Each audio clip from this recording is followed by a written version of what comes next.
Assalamualaikum warahmatullahi wabarakatuh, sahabat semuanya. Saat ini kita lagi berada di pasar tradisional Lambaru yang berada di Kecamatan Inginjaya, Kabupaten Aceh Besar. Beginilah suasana transaksi pasar tradisional. Nampak ibu-ibu lagi melakukan aktivitas jual beli.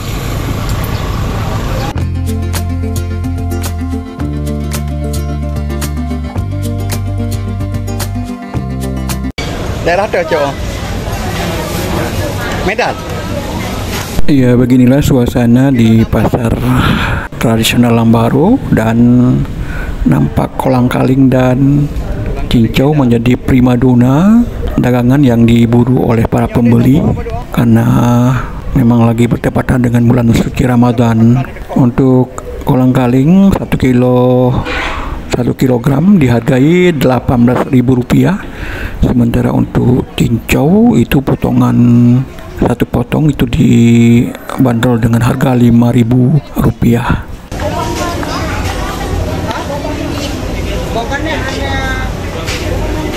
Dan beginilah suasananya di pasar Lambaru. Aduh mau.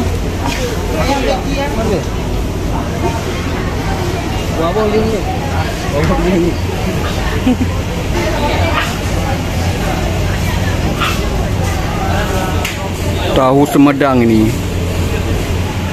Tahu Sumedang apa dulu nama? Rp7 Bang. Rp7 ya? Ya. Dan video Pak? Tahu Sumedang. Ya.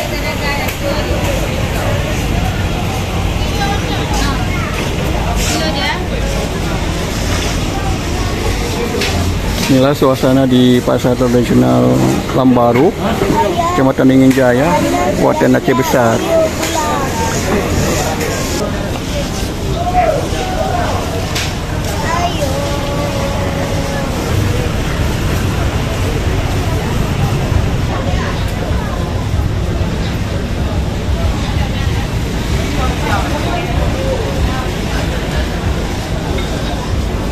Ini kalau kalian Medan ah? Oh, Aceh Ubud dah. Kolang-kaling Aceh kecil dia. Kalau Medan yang nampak besar.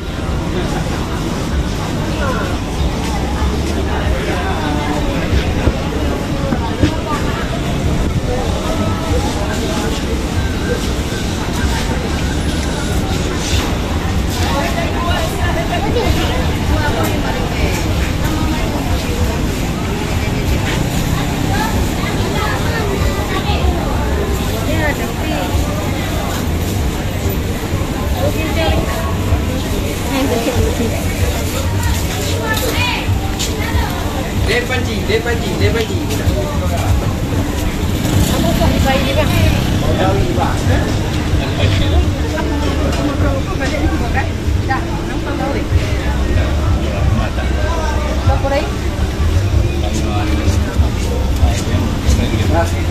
Berapa